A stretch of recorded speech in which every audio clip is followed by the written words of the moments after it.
In this video series, I'll be covering how to use the Arduino environment to talk to the ESP8266 based development board. The first step is going to be getting it to the right library, or right board instruction setup, and then also installing some custom libraries that we're going to need. During each one, we'll do some tests to make sure things are working and see how it compares to the Arduino Uno. When you power up your device, you might have something on the screen. Don't worry about it. Blinking lights might be occurring. We'll be writing the firmware, and it won't change the screen until we actually start writing to the screen, which will be the second set of lessons. But the first thing we need to do is teach the Arduino how to talk to this board. And if we go to Tools, Boards, there's nothing about ESP. There's just a lot of Arduino stuff. So we need to go to File, Preferences, and we have to add an additional board manager URL. So the first step here is I will have this posted either in Google Classroom and possibly at the bottom of the video if I remember. But right now I'm going to copy it from a web page and I'm going to paste it in here. So, and it's https://arduino.esp8266.com/stable/package_esp8266com_index.json. Don't worry about remembering or typing that, but that's going to be a URL you're going to need to grab. It should look like that. I'm going to hit OK. And now we're going to go to Tools, Board, and Board Manager. Now, it's going to be a moment while it downloads updates to that software. And I'm going to take and type in ESP8266. And now there should be a ESP8266 board. I'm going to hit install.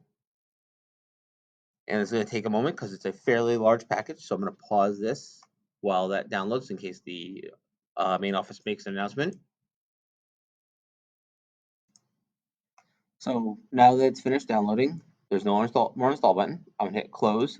And if I go to Tools, Board, I'm now going to have either Arduino or ESP. These might be in one gigantic list on older versions of the Arduino software, but we're going to look through the ESP section, and specifically we're looking for Node MCU 1.0 ESP-12E module, so Node MCU.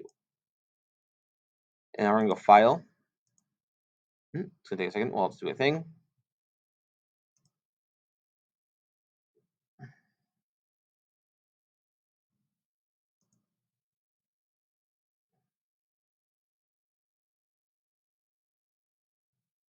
I'm going to go to File, and we're going to open examples. So let's go to our favorite basic example, which is the Blink Sketch. I'm going to bring this over, put it inside the screen. I'm going to go to Tools, and now we're going to check the port. Now it's not showing anything yet, so I'm going to unplug this and plug it in.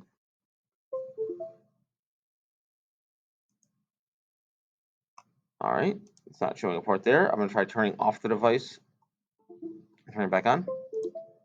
Tools port.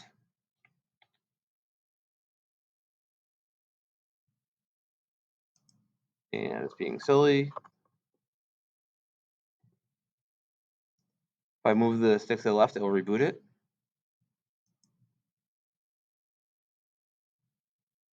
And I'm going to double check all the settings. I'm looking at my computer that I know works. This is on a second computer. It doesn't have all my stuff installed, so I can test things.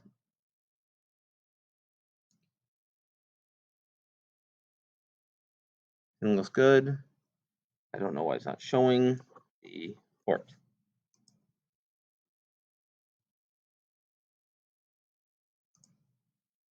All right, I'm going to try compiling it. I'm going to hit verify. Compilation might take a moment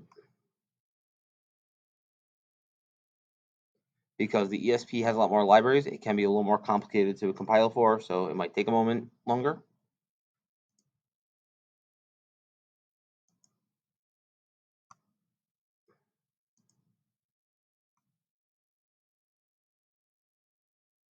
And hold on one moment. I guess the next video will actually get the port working because it's not showing the port. So let me end this video, and the next video we'll get it talking and write our first program to it.